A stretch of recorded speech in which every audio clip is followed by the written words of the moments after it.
Thank you, Dr. Dipti, for the informative talk. We now move on to the next segment. We have an exceptional guest amongst us, Miss Keya Hatkar, a rare warrior and an inspirational human being. So, she'll be joining us online. So, about Keya, she's a 14-year-old national and global award-winning author of two bestsellers, Dancing on My Wheels and I Am Possible. Both of these are published on breebooks.com. Keya is also the recipient of the Pradhan Mantri Rashtriya Bal Puraskar in 2024.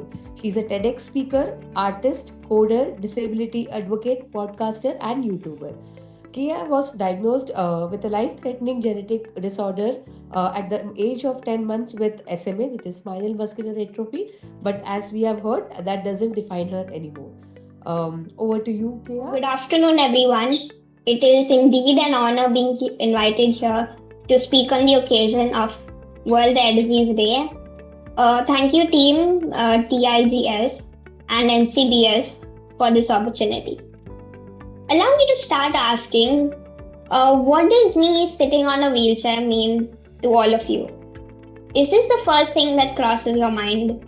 Oh, poor little child. I wish your sympathy would help me get further in life, but at last, it does not. Fortunately, my wheelchair does not define and confine me today. I am a nationally and globally acclaimed child author. I've written 3 books, with 2 of them, Dancing on My Wheels and I'm Possible, being India's #1 best-selling books. I may not, but my books travel today to attend the best literature festivals across the world. Apart from being an author, I'm also the brand ambassador I'm Possible and Smart, a self-driven non-profit initiative. I'm also a TEDx speaker, hand and digital artist, coder, podcaster, YouTuber, an academic topper, and the head girl of most technologically innovative online schools of India called 21K School. I was recently awarded with the prestigious Pradhan Mantri Rashtriya Bal Puraskar for 2025 by our Honorable President of India, Srimati Draupadi Murmu, in the presence of our Honorable Prime Minister, Shri Narendra Modi, on 𝗕𝗏𝗍 held on 26th of December 2024. By living my life, battling SMA over the 14 years, never have I imagined one day I would be chosen as one of the 17 brave children across India to receive this highest form of civilian honor for a child in India, and that too in the normal category. Now you must wonder, how did this child who's wheelchair bound, suffering from a terminal progressive rare disease, managed to get this far? Well, I'm here just to share that. Hoping my journey, which started with a big no and turned into a yes, helps to change the stiff mindsets that exist in our society, preventing those like me from getting a life full of potential. 14 years ago, my life and that of my mother was written off when I was diagnosed with a rare genetic disorder called spinal muscular atrophy, or SMA in short, at the age of just 10 months. I was given only 2 years to live. Following my diagnosis, our near and dear ones, including my own father, abandoned us, calling me a curse on the family. My mother, she had 2 options back then. One was to either give up on me or to rise above and keep moving forward. I am here today only because she chose the latter, and that was to never give up. A little more about SMA. SMA is one of the 7,000 known rare diseases in the world today. These diseases are only called rare because no one talks about them or knows about them. SMA is a neuromuscular progressive genetic disorder that robs people of their physical strength gradually over the years. It can happen to any of us at any age. Earlier the onset, the more severe and life-threatening it is. and hence I was given just 2 years to live. It slowly takes away the ability of the person to walk, swallow, and even breathe, eventually ending our lives. Without early intervention, it is known as the largest cause of infantile death globally. 1 in 4,000 children are born with SMA. 1 in every 40 of us in the world are carriers of SMA. There was no cure when I was born, but today there are some medicines available, but to only arrest the progress of the condition and not to completely cure it. Unfortunately, these treatments are astronomically priced, with amounts running into crores annually. Now let me ask you a question. Have any of you heard or read about the 17 crore one-time injection for SMA anytime? Heard it's gotten a little cheaper recently. Well, that's one of the SMA drugs given to children below the age of 2 years. For older children and adults, we are prescribed an oral drug called 𝘕𝘊𝘉𝘚, which costs rupees 72 lakhs per year, but it has to be taken for the rest of our lives. And you can just imagine how difficult it is to fund these treatments, which cost us crores. Today, SMA treatments are the world's most expensive treatments known to mankind. SMA families in India, they have no support of medical insurance or the government. But in other developed nations like USA and UK, these expensive drugs are covered for free under the national health insurance. And parents of children with SMA, like my mom, they are compelled to crowdfund, which in other words means to publicly beg to save their precious children. Sadly, till date, very few of these campaigns have succeeded, as the number of cases are way higher than you can imagine. Owing to this system handicap, many SMA children are gradually and silently dying. I represent the voice of these helpless SMA warriors across our country. The sole purpose of my life today, and for as long as I live, is to spread awareness about SMA and other rare diseases. I'm doing this through my books and the talks that I give in various corporate and non-corporate platforms. And yes, I am alive, but I'm living with almost 80% disability. I'm sitting only because of the 2 full-length titanium rods screwed to my spine and about 4 dozen screws. So I guess you can call me Titanium Girl as well. I am breathing because of the relentless efforts my single mom has put into getting me access to some treatment. We are living each day uncertain about our tomorrow. But is this kind of life even fair? Only if someone would have made my parents aware of this condition in time, I would have been an absolutely healthy child, and my family would have been intact.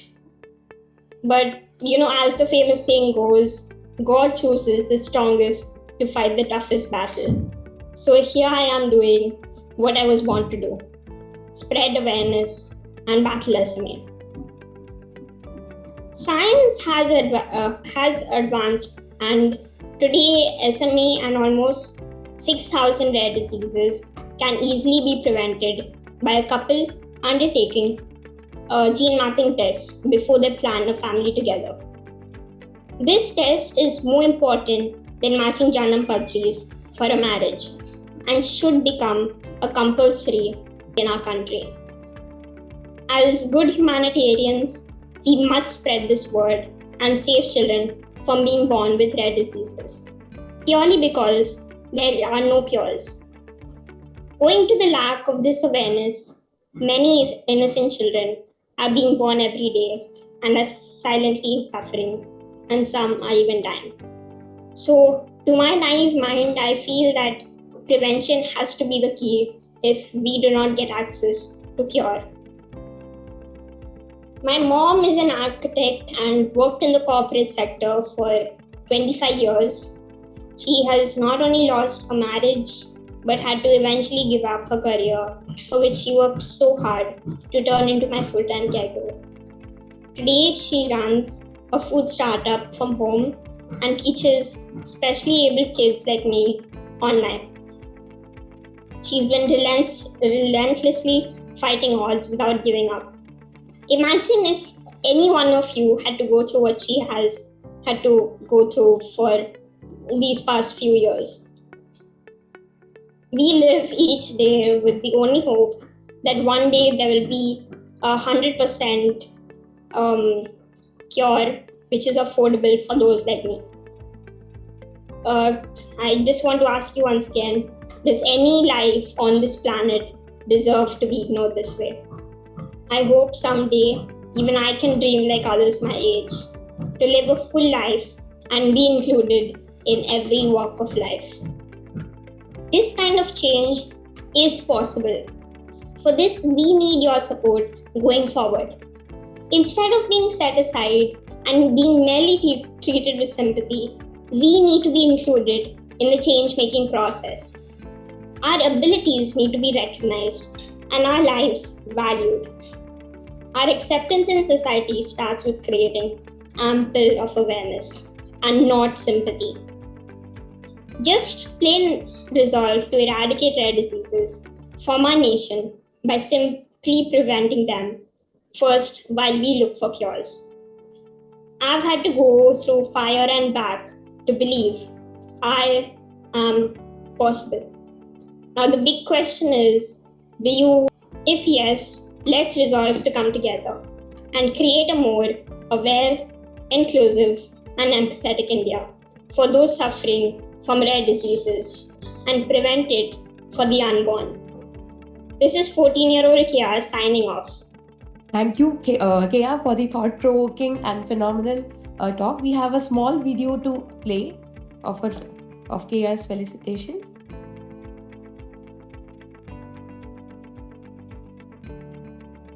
Maharashtra के मुंबई की रहने वाली 13 वर्षीय किया हटकड़ अपनी हिम्मत और जज्बे से मुश्किलों को हराकर बनी औरों के लिए उदाहरण। स्पाइनल मस्कुलर एट्रोफी जैसी गंभीर बीमारी के बावजूद किया अपनी कहानी और बेस्ट सेलिंग किताब डांसिंग ऑन माई व्हील्स और आई एम पॉसिबल से लाखों दिलों को प्रेरित करेंगे। इसके अलावा आई एम पॉसिबल और SMA आर्ट जैसी पहल के जरिए वह समाज में बदलाव लाए और दिव्यांगता पर जागरूकता बढ़ाए।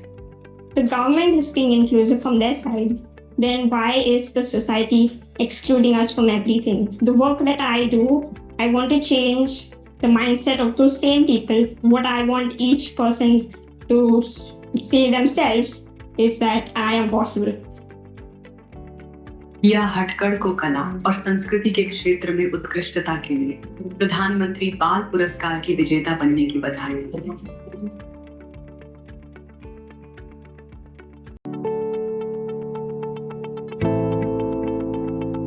I welcome you all for Rare Disease 2025, Rare Disease Day 2025. Rare Disease Day is not just an event. It's a focus on gathering, and it's a focus on that we are gathering here to discuss some of the biggest challenges in the world. And today we are discussing this topic, rare genetic disorder, which has gotten very rare attention many times, and therefore the title of my talk is When 1 in a Million Matters. So I will begin my talk by asking you why February is considered as a rare disease month, because in a calendar year, the month February is the only month that has a rare number of days, 28 or 29. So every year, this last day of February is considered as the Rare Disease Day to commemorate Rare Disease Day with an aim to raise awareness about those disorders among the general public. So coming to what is rare, what do we understand by rare, and what are rare genetic disorders? So rare is something that is rarely found or that is hard to find. So let me give you an analogy with this flower, which is a very rare species of orchid, which is found in Amazon rainforest or any other rainforest. And you see that this has a very peculiar feature which you have not seen and before maybe. Yeah. So this flower has the stems are not very visible, and you can see that this hovers. It looks like that it hovers mid-air, and it gives you a supernatural bookish storybook like a character. And this is sometimes also called ghost orchid. And this orchid, many ecologists and conservationists, they travel they cross through Amazon rainforest to search for this one flower in vast jungles. And this is where it shows that this is rare, but still it holds a extraordinary importance in ecology. Similarly, rare genetic disorders are very rare, and they also hold importance because these disorders are also hidden in the vast human genome. So this flower gives a very nice analogy of rare genetic disorders. So before we dive into what rare genetic disorders are, and we discuss more about these disorders, let me show you this fictional character which has a progeria, and you will see that millions of parents around the world suffer the same challenges as the mother of this child.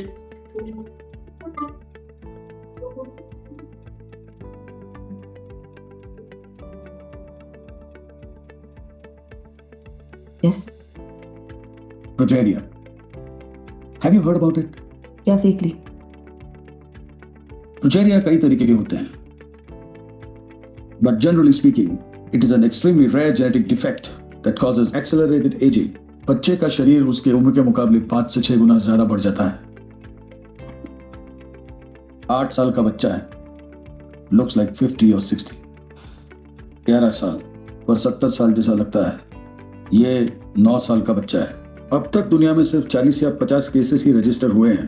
दिमागी तौर पे ये बच्चे normal बच्चों की तरह ही होते हैं. That's the good news. पर बढ़ते बढ़ते इनके प्रॉब्लम्स बढ़ जाते हैं. Cardiovascular problems, kidney problems, loss of hair, eye sight issues, skin decay. ये बच्चे इन मोस्ट केसेस 13-14 साल से ज्यादा जी नहीं पाते. And there is no cure. So you see that there is no cure. So today we will discuss the facts associated with such disorders and their impact worldwide. So how do we define rare genetic disorder? So rare genetic disorders have different definitions in different countries. For example, some of the countries, they take as the absolute number, like in USA. So if a genetic disorder have the number less than 200,000 in a population, that disorder is considered as rare genetic disorder. While several other countries like Canada, Australia, European Union, they consider prevalence in their population of that disorder to define that disorder as a rare genetic disorder. However, India does not have its own definition because of the lack of epidemiological data, but our government is working towards it, and soon we should be having a definition of its own. So let me take you through a few of the rare disease facts and takeaways. So globally, there are 7,500 rare diseases identified, and out of these, 80% of the rare diseases are genetic in origin and can be inherited. More than 50% of these rare diseases manifest at birth, and 350 million affected people are present worldwide at this moment. Estimate says that alone in India, there are 70 million affected people. That is 1/5 of the rare disease population existing in the world right now. So if you consider that if all world's affected people lived in a country, it will be the third most populous country in the world. So you can imagine the impact and severity if taken the cumulative effect of these rare genetic disorders worldwide. So right now we have very advanced technologies, sequencing technologies, next generation sequencing technologies. So if you see that more and more diseases now have a genetic association, that means that the causative gene of that disease is known, and it is now increasing year by year. But still there are several disorders that for those genetic reason is not known. And if you see here that only 5 to 10% of the genetic disorders have an FDA approved treatment. So 90% of the disorders still remains without treatment. Majority of these disorders are progressive in nature, debilitating, and really potentially life-threatening. So what causes a rare genetic disorder? So 80% of the disorders have a genetic cause. These can be single gene mutations which can be inherited. There are several disorders of this kind, and majority of these disorders are fall under this category. These may be cystic fibrosis. These are 1 or 2 examples of this category of disorders. 𝘕𝘢𝘵𝑚𝑚𝑚 dysplasia and non-syndromic hearing loss. Then there are some kind of mutations which are called de novo mutations. They are not inherited from their parents, but they can be spontaneously occurring in the DNA. Depending on where the mutations have occurred, they can be inherited or they cannot be inherited, and Rett syndrome is one of that example. Then there are certain genetic disorders which fall into category of chromosomal abnormality, where you will find chromosomal deletion, translocation, which affect the genes present on those areas. And some of the examples are Prader-Willi syndrome, Patau syndrome, and Turner syndrome, which has an extra copy of chromosome. Then there are certain disorders that lie into mitochondrial disorders, because mitochondria has a DNA, and if the mutation occurs in the mitochondrial DNA, then also there are certain rare genetic disorder that occurs and falls into this category. For example, LHON, that is the loss of vision here. And there are also some rare disorders which are non-genetic, and they are due to either environmental factors or toxic factors. But there are also rare genetic, not genetic, but rare disorders which falls into this category. So among the entire of these disorders, the autosomal recessive disorders are the most devastating one. The reason being that recessive disorders, when the parents have just 1 copy of the defective gene, they don't show any symptoms, but they are the carriers, and they can transmit their the disease into the next generation, and the 50% of the next generation will also have a carrier possibility. So if you see here, if a couple has 4 children, 1 of them can be affected, other can be unaffected, and 2 of them will have the carrier children that can also pass on to the further generations. And these autosomal recessive disorders are quite prevalent in population practicing consanguinity, marriages between close relatives. So if there are 2 close relatives and they are carriers, and they have a very, very high possibility to pass on to the next generation, and this is how such communities many times have a high prevalence of certain disorder. For example, one of the disorder that is like 𝘕𝘢𝘵𝑚𝑚𝑚 dysplasia. This is a skeletal disorder, and I am showing you the example of a village in Poonch district of Jammu and Kashmir, where this disorder is quite prevalent because the consanguineous marriages are very common in this area. So if you see here that the cartilages are disintegrated here, and then they have these joint problems. Okay, so having said that, what challenges do a rare disease patient present? So to give you the real life example, I will just show you a short documentary of a child, 𝗪𝗏, who, so this clip shows the journey of a parent where this child was born with a very mysterious symptoms like inability to produce tears in addition to other symptoms. And I will show you how these parents have gone through and done something for their child, where even the medical doctors had no clue what this disorder is.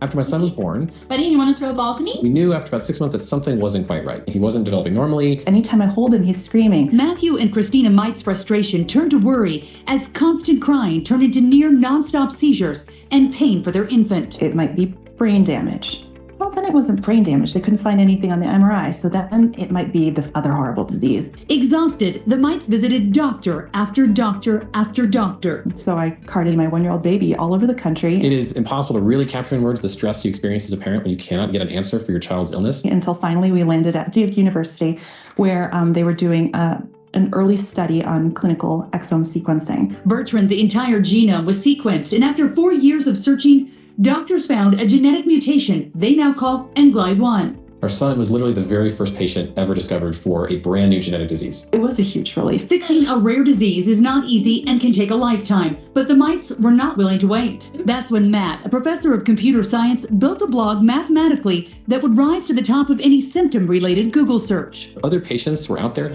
searching for similar symptoms or maybe even the same gene name. I wanted this blog post to pop up front and center, and that's exactly what happened. Within 2 months of posting a blog about Bertrand and his rare symptoms like a lack of tears, they had found other patients. 2 years later, there are now 57 known cases of 𝗦𝗏, and more importantly, hope for these families. And it's that lack of tears that often people pick up on. It's that's usually the final piece of the puzzle for people when they're reading this blog post. They go, oh my God, that's what this is. Matt's efforts did not stop at finding other families. He used his connections as a professor to get researchers and funding almost instantly. This is a section through an 𝗦𝗏 deficiency fly. 𝗦𝗏𝘀, a University of Utah geneticist, was able to create the same 𝗦𝗏 gene mutation in fruit flies. So we have this model of 𝗦𝗏 deficiency in flies, and they die early.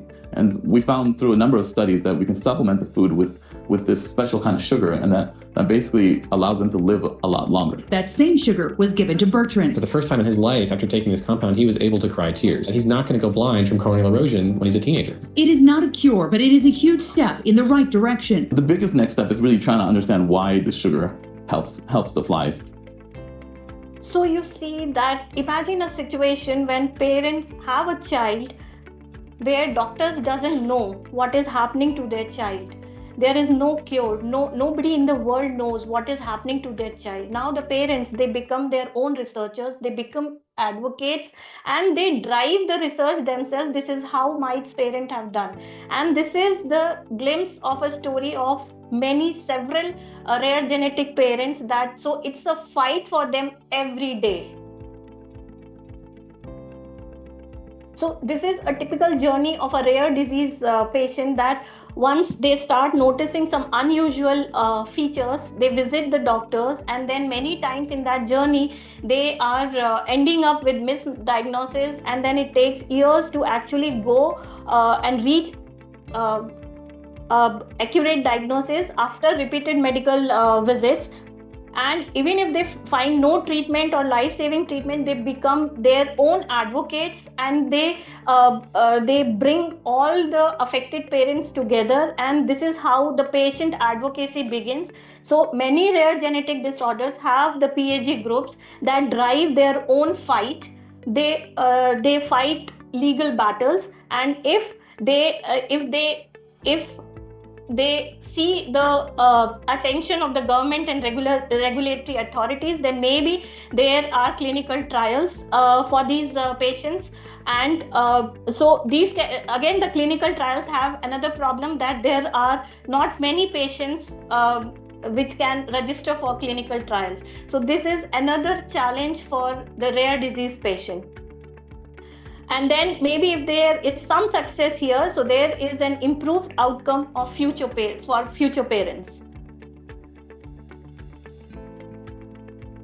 So the key takeaways from all this is that rarity leads to delayed diagnosis or misdiagnosis, and in this journey, the severity of the disorder increases day by day, year by year.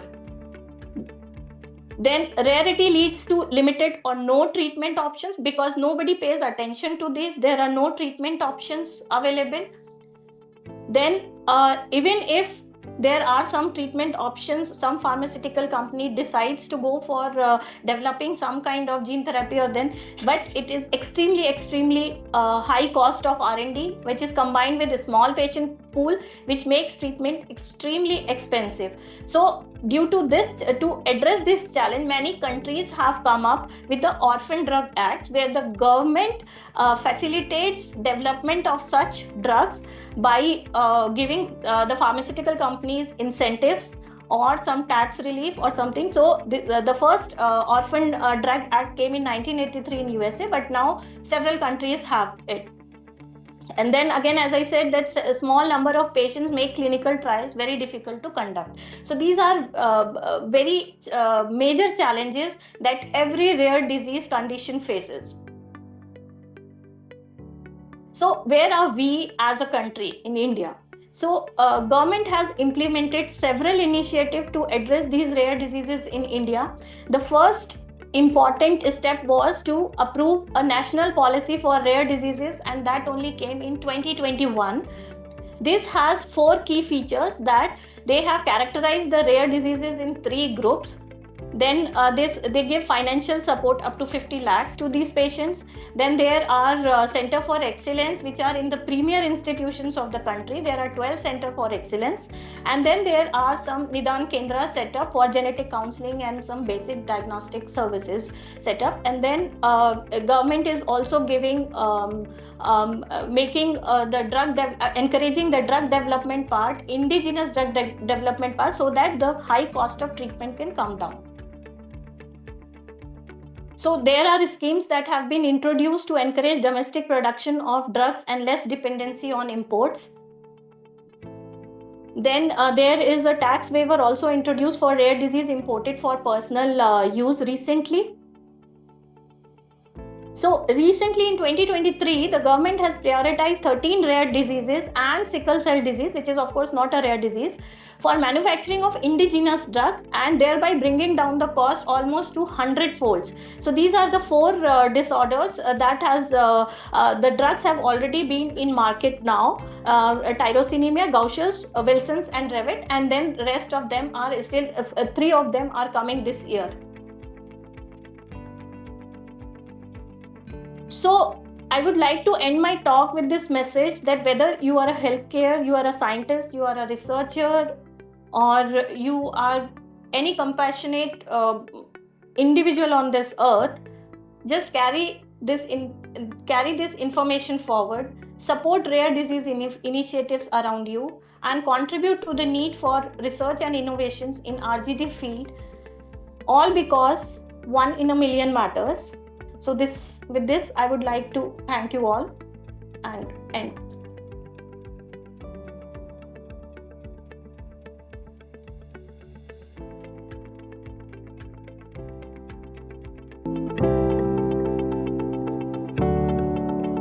I would now like to introduce our next speaker and organizer, Dr. Deepthi Trivedi from NCBS. Dr. Trivedi did her PhD at University of Cambridge, UK, and postdoc at University of California, USA.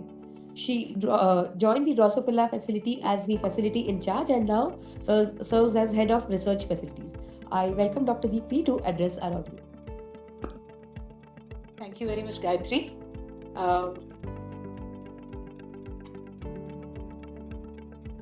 And welcome you all for this event. I'll be quick. So the title of my talk is the role of model organisms in research on rare genetic disorders. As you heard from Runa, that diagnosis and research and then finally treatment for rare genetic disorders take a long time. And how can we make it shorter, right? We do not want every individual who suffers from rare diseases to go through the same pipeline of figuring out what their disease is and then find out that there is no cure for their disease, their disorder, and then go through this cycle of figuring things out. Model organisms can help a lot in this. So as we know, study of rare disease is very difficult because, first of all, as both Gayatri and Runa said, that there's a small patient population for each of these rare genetic disorder, and spending money on each of these disorder is next to impossible. There is lack of funding for studying each of these disorders in humans. And there are also ethical concerns for human studies. How you can study a disease in humans, it's not that easy because there are ethical concerns, there is money issues, and there is small patient population.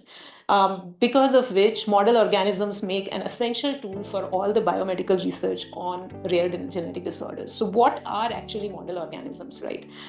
So model organisms are any organisms that can be used to model not only diseases, but can also be used in some way as test tubes where you can study different physiological phenomena in an organism and then find out are there any differences between us and them, and how we can use this information for the welfare of human beings, either in in terms of crops, in terms of diseases that infectious diseases that we face. For example, Escherichia coli has been used to study how replication of genome occurs, but it also tells us that how the replication is different between human and E. coli, and how we can use this information to get rid of infections, right?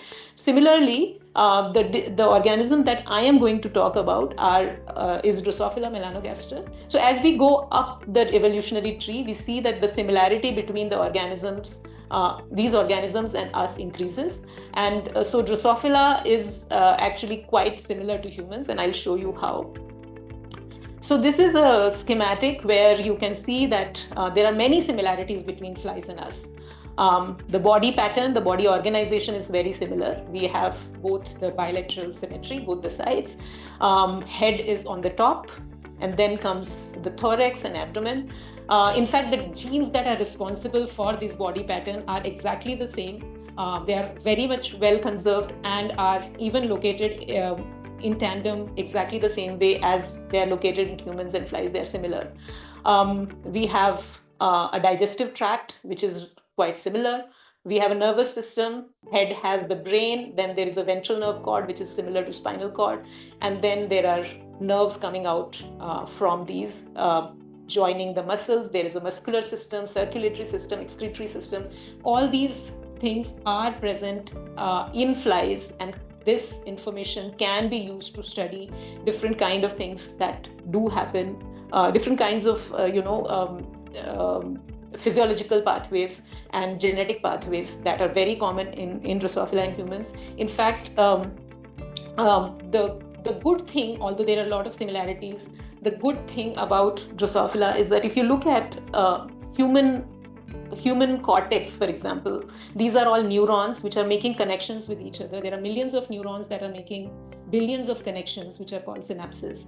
If there is any defect in this, it will be very hard to see what's happening here, what exactly is the cause of any disease. For example, if this was a diseased cortex or a healthy cortex, it will be very difficult to know.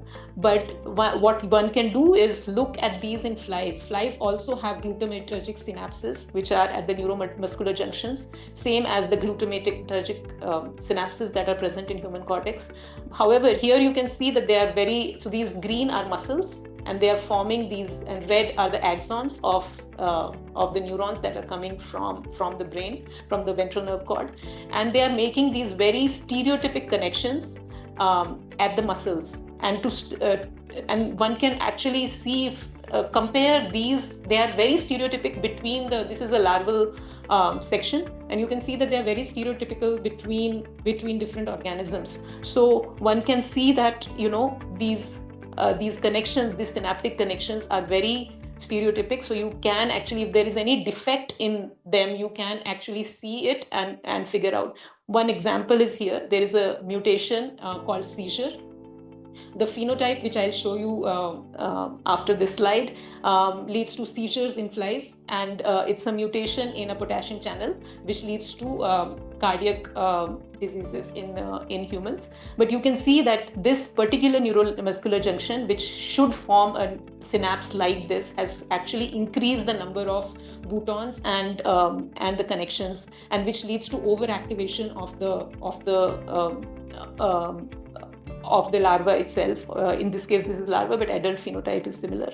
And here is the movie to show how the seizures can be studied in flies. So these are the specific phenotypes which are seen in flies as well as in humans for these specific mutations. This is not the same gene, but a sodium channel mutation, which leads to overstimulation. If you overstimulate the flies, you see that normal flies will come back up very quickly, while these flies which have this mutation will show this epileptic muscle tremor kind of behavior. And this can then be studied in flies, and this can be used for a drug screen or a genetic screen to see how this can be made better. So this was a very common behavioral phenotype, but one can also, because many of these rare genetic disorders have very subtle phenotypes which get worse and worse over the age. So here is one example where the fly itself is actually stuck at the back on a cover slip so that its limbs are free to move. And this can be used to see the gripping power of the flies, which, if it's a mutant, especially in a neuromuscular mutant, which is important for neuromuscular synapses or muscle atrophy and so on, you will see that they will not be able to hold on to this ball very much. So this is an example. So you see that there is a fly that is stuck there. It will hold on to this styrofoam ball, and it's moving it. If it is going to be, it has a mutation which it does not allow it to hold on to it. It will not be able to hold it. So these are the subtle behavioral phenotypes that can also be used to study mutations. So a lot of effort is being made to study rare genetic diseases using model organisms, especially because it's cheaper to do this in model organism, and then you can go ahead and look at and see, for example, one of the example at 𝗏𝗏 that Runa had given. So this is a consortium which is called MARVEL, Model Organism Aggregated Resource for Rare Variant Exploration. I'm just going to give this an example because they use a public genetic resources. So all the databases which have these point mutations where the genetic basis of a particular disease is known, they're using that data to make model organisms which will have these mutations.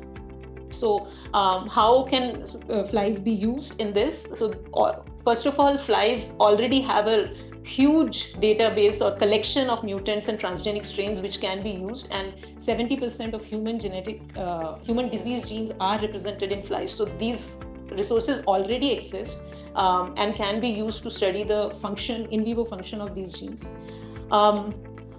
Secondly, one can actually take human mRNA with the specific mutation that you are interested in and make a fly out of it. So it will be a humanized fly in which you have truncated the fly protein and replaced it with human transgene, which has this particular mutation. So you can, and then the behavior can be studied. And then you can also create analogous variants in flies. So this can also be used. There can be many methods how you generate it, but finally you can generate these mutant flies and study their behavior. Also, you can overexpress human proteins where those particular genes are not present in flies. Those can be overexpressed also to study. And I'll give you a couple of, before this, so the pipeline goes like this. You have a patient with a rare disease. You get to know which particular potential damaging variant this patient has. And then you find the orthologs in Drosophila and then knock out or knock down these orthologs and see whether there is any phenotype, whether they have similar symptoms or phenotypes, as we call them, and whether they are robust and reproducible. Once you have that, we have some way of studying that particular gene in fly, and which can lead to diagnosis and potential treatment. So that's the pipeline. This is just an example of Alzheimer's disease, but this can be used in any of the disorders where this gene is not present in the flies, so you can overexpress it. When you overexpress this gene Aβ42 in flies, you can see that the eye of the fly, this is the eye, which has become very small, so it leads to degeneration. So in Alzheimer's, actually it leads to brain degeneration if you express it in brain, but here it has only been expressed in eyes, so you see that there is a degeneration. Now this fly then can be used for drug screening or genetic screening to make this eye better. So here you see there is this mutation, but then something else has been added to it to make this eye better. Once you have this something else, whatever it is, either a drug or a gene, then you have some handle on the final gene that you want to target. So I'll just finish with examples how flies, zebrafish, mice, etc. have been used to study rare genetic diseases. The treatment can be either in terms of drugs, but also now that it is possible with CRISPR-Cas9 to do gene editing. So that is also one of the ways by which one can approach them. And very importantly, flies are now being used for personalized medicine. So exactly the mutation that you have diagnosed, which is causing the phenotype or the symptoms that you're seeing, the same mutation can be then put in flies. So there are a large collection of these humanized flies that can be created, the specific mutation, and then can be studied for a personalized therapy.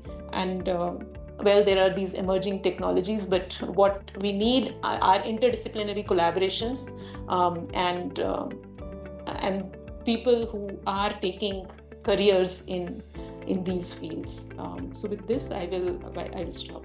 Thank you.